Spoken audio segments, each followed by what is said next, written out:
Everybody's gonna dunk on me now. No, Donnie's my guy. We go way, way back. No, you're not dunking on me either. Sorry. I'm reading all the comments. Everyone's saying they're gonna dunk on me, and do your students talk to you like that? Like what do they say to you? So that's how that first video started. When I first started teaching, I was adamant about keeping Instagram away from the classroom and just really wanted to get respected as a teacher. And as I got more and more comfortable with the classroom, I opened up a little bit and started, sharing some of the stuff and incorporating the students into the dunk community. And then one of my track athletes on the high school side, she brought me a basketball hoop for my birthday, a mini hoop that I put in my classroom. And once I put that in, I knew it was a matter of time before I dunked on a student. And the funny thing was, within, because she gave it to me at lunch, and by sixth period, which is the period right after lunch, a student started saying like, "Oh, you can't dunk on me, you can't dunk on me." And we had finished our work, we were doing everything that we were supposed to. My class was like extra quiet that day, and it was such a good day. And the kids said it, and I said, "You know what? Get under the rim." And I told everybody to pull out their cameras, and I dunked on them. And the rest was kind of history. After that, like, kids found out about that video, and more kids said, "Oh, you can't dunk on me, you can't dunk on me." So we kind of just, all right, get under the rim since I can't, and I did, and then I just put the mix together, and that's that. The rest was that. So. But see, you're a savage. I know you're smart. It was like it was a flu game. It was one game you literally were like, you was sweaty. I was like, this dude, it has no heart for these kids. No, so for most of the kids that I do dunk on, they're either basketball players or they know the game, so I know that they have some sort of respect, and they're gonna go for it. The one that I was like super vicious on, it was one of my students from the year before. So I work at a 7 through 12 complex. Mm-hmm. So I teach 8th grade, and one of my former students who was in high school came back for lunch and wanted to hang out, and he was just being super disruptive and disrespectful in my classroom. So I kind of took it out on him. That was the one where he kind of fell over and everything. That was kind of rude, but yeah, no, that had to happen. Has anybody just ever asked, like, can you dunk on me? Because I feel like that's weird to just ask you, like, hey, can you dunk on me? It like, know what's gonna happen to you once you do it. Like, do people like do that to you? Like, ask you that? Yeah, it's odd. Some people more than others now say dunk over me, so they don't want to get the embarrassment, but they want to be a part of the dunk. Got it. But for the most part, it's either, I can dunk on you, and it's kind of like them trying to say like, oh, do you want to, go head up or something like that. And they know the outcome of, I hope they know the outcome. I don't think any students really thought that they could block it. So yeah, I can't speak on what they think is going to happen, but usually when they say you can't dunk on me, they get dunked on within the next couple. Exactly. They know they're doing. So speaking of dunk over, the dunk contest, who do you think should have won that? Like, do you think Derek DJ should have won it? Aaron Gordon? Do you think Aaron Gordon's getting robbed? Like, what do you think about the dunk contest this past year? So, my heart goes out to Aaron Gordon. I feel like I am a dunk, like in the dunk community, I feel like him. There's been a lot of contests where, I've lost, and I felt like, I put out some of the craziest dunks. Like, how did I lose this? Watching Aaron Gordon dunk, it's so unfortunate because he's going to go down as one of the best dunk contest dunkers to not have a contest win. In my personal opinion, he lost. And it sucks to say that, but in the overall goal of the dunk contest is to, get the high scores from the judges. He didn't do that.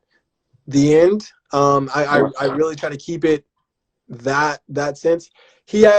I would say he had the best dunk for sure. Off the glass 360 scoop was the dunk of the contest. The way he put his dunks together, it just couldn't beat Derek Jones. Derek Jones is an animal. And Derek Jones is disgusting. Derek Jones, I personally think, didn't even come close to his full bag. And I'm scared to see Derek Jones. Aaron Gordon, Zach LaVine are probably, the only three dunkers in the dunk contest community that I think, or in the NBA, that I think could give any dunker on any given day a run for their money, Really? regardless of playing basketball, regardless of if those guys pulled out their best dunks, pro dunkers could not compete with what they can do. I think it's just unfortunate. He had his chance to win the year after Zach LaVine. After Zach LaVine went back to back, and he kind of did the drone dunks and stuff like Yeah, that. yeah. Like I think he messed up by overthinking it, or he got the bag from Hewlett Packard, whatever the case may be. I think that was his contest to win. I feel bad about the second contest when Zach went back to back. I personally think Aaron Gordon had a better contest and lost. Once again, he did lose because he didn't win. To say he was robbed twice, So maybe robbed once, but not twice. Definitely. I think I truly think Derrick Jones Jr. won that contest. And he was flawless. You can't complain with a flawless performance. So what do you say to the people? Because a lot of people were saying that Derrick Jones, he was doing like the same dunk over and over. What do you say to those people, to consider that you're an actual dunker and you know the difference? What do you say to those people that say that? So looking at my contest, what makes me, I think, exciting, and what I think a lot of people like about me as a dunker, is I try new things and I explore, the possibilities on dunks. I've tried 360 double between the legs in a dunk contest, and I've never made that dunk. I've tried double between the legs a million times in a dunk contest, and I've only made that one time in my life on my best day. And till this day, I would still try it. So I think one of the things that people always want to see an athlete push the pace, but what wins a dunk contest is consistency, clean dunks. When you look at, guys like Chris Staples, guys like Myrie, guys like Gee, guys like Worm, those guys never miss in dunk contests. They will do the same dunks in a contest, and they will win over and over and over again because they know how to do their dunks. They do their dunks, and their dunks are bulletproof. Ultimately, it takes a great performance and not missing. The one time I beat Gee in a one-on-one, I was feeling it, and I was doing, dunks I've never done before, first attempts, and because of that, I ended up with the win. But what people say, the same thing, it's like, at the end of the day, do you want to see a bunch of attempts, or do you want to see dunks go down? And Derrick Jones Jr. delivered. He executed. It's all dunk contests, and dunking on social media are two different sports when you think about it. A dunk contest, you need to practice your 4 or 5 dunks over and over and over again till they're bulletproof. And they might not change that much in the grand scheme of things, but you do what you take to win the contest. If you look back at Dunk King Season 1, Porter Mayberry, I love the dude to death. A lot of people got really mad at him because he did the same dunk over and over and over again. But at the end of the day, he walked away with $100,000. So it's not about doing the same dunk. And Derrick Jones, he switched it up. The same dunk that they're referring to as the East Bay. He did 5 different versions of between the legs, and they were all different in their own right. I think people want to see something that might not be feasible. You want to see 6 new dunks that you've never seen before. It's not going to happen in a dunk contest per se.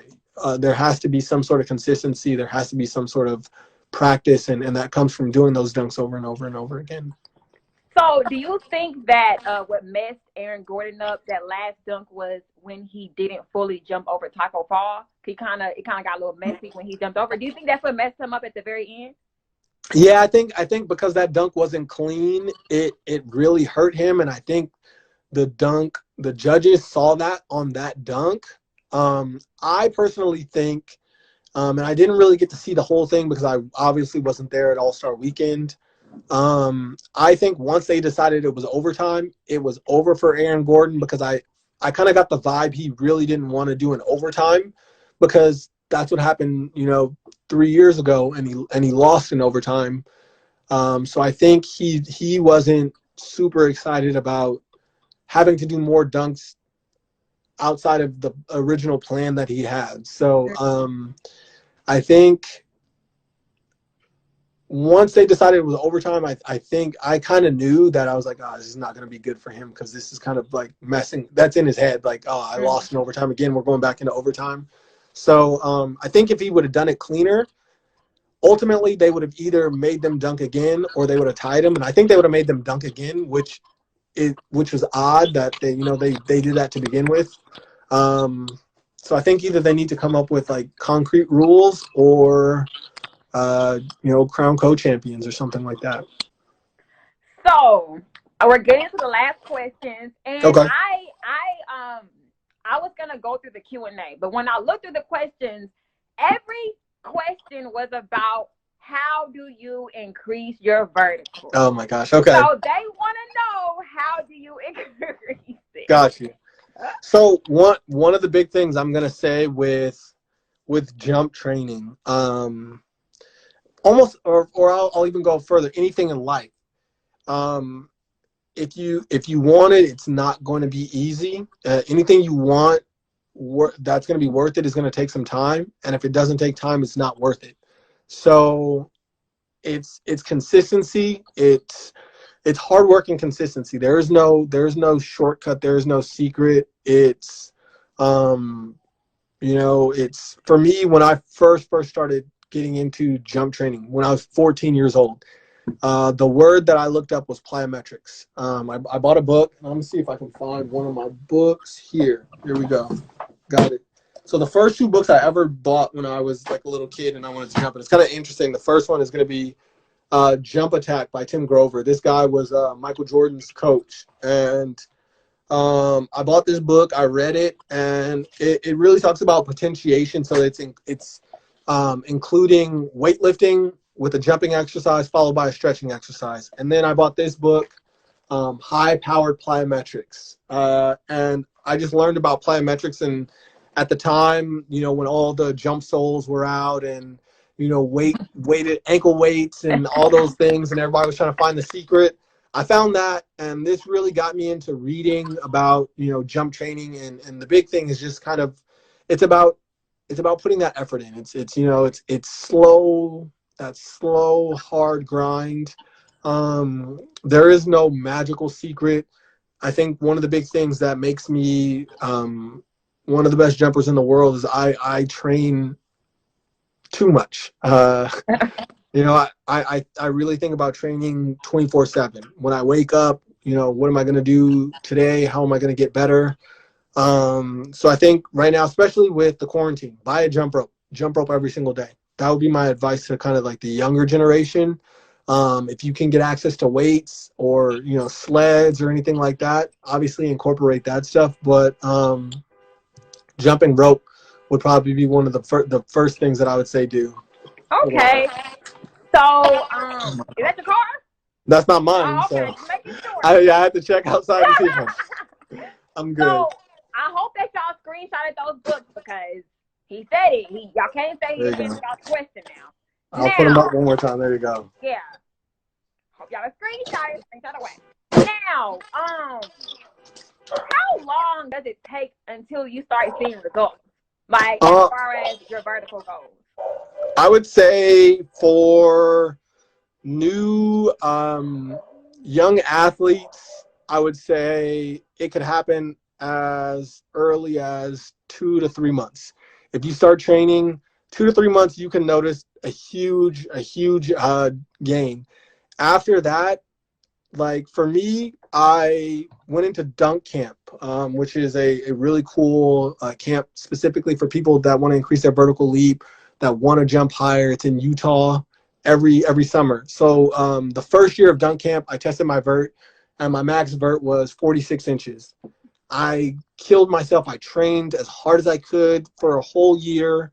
And the following year, I went 48 inches. So in that year, I only gained 2 inches of vertical. So doing everything in my power every single day, devoted to it, for an elite athlete, 2 inches is probably, close to the limit. I think a lot of people get the misconception of like, oh, double your vertical leap or gain 5 inches in 2 months. Like whenever I see that stuff, I like, I take it with a grain of salt because I know the type of work it takes to make those improvements. When I ran track as an elite track athlete, guys will spend 4 years to get, half a second faster. And that's a big, jump.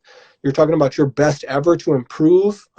It takes a lot of work. So for new athletes, I'd say you can make 3 to 5 inches in 2 to 3 months. But after you kind of start getting into training, those gains they're gonna decrease, and it's gonna be a lot harder. You're gonna have to work twice as hard to see half the results. So don't lose focus. Just know it'll be worth it in the end. Right. Because if you have a goal and you want to achieve it, you can't go back. So you have to just keep pushing forward. Right. So slow grind and don't listen to those 3-minute videos on YouTube saying get a double your vertical overnight. Don't listen No, to those. a lot of those are kind of cheap gimmicks, and you already have that in your arsenal anyway. So if you can double your vert in a couple of days, you already could jump that high. You just were doing something to hinder your jumping. Okay, good. Now the last 2 questions I want to know.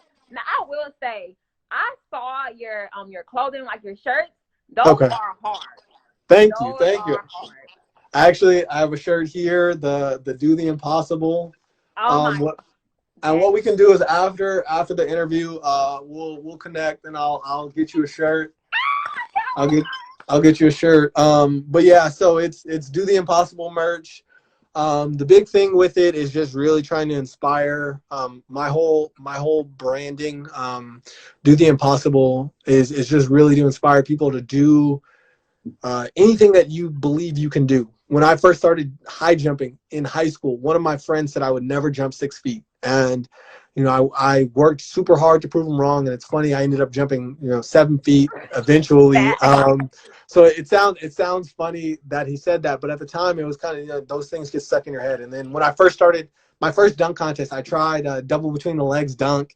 And everyone was like, oh, he's just doing that for show. That's impossible. And I was like, yeah. And then from there, I just kind of embrace that, do the impossible. So just anything that you set your mind to, you can do, and that's the whole point of do the impossible. That I love it. It's dope, and I love the vintage look that it has. I just love Thank you. It's hard. So that came from Do the Right Thing. That's one of my favorite movies, Spike Lee. So that's where I kind of got the vibe, and I kind of just want to keep rocking with that because I think it looks cool. It does. It looks really good. Thank you. Well, do you have anything to say to everybody before you go? Because I don't want to keep you on too long. Understandable. Man, just check out the YouTube channel. I would say I definitely want to plug that. I've been working on that. I've been putting out a lot of good content, a lot of good free stuff. A lot of people ask me questions about how to jump higher and things like that, and all that stuff is there. Plus some. And just if you want something, you got to work for it.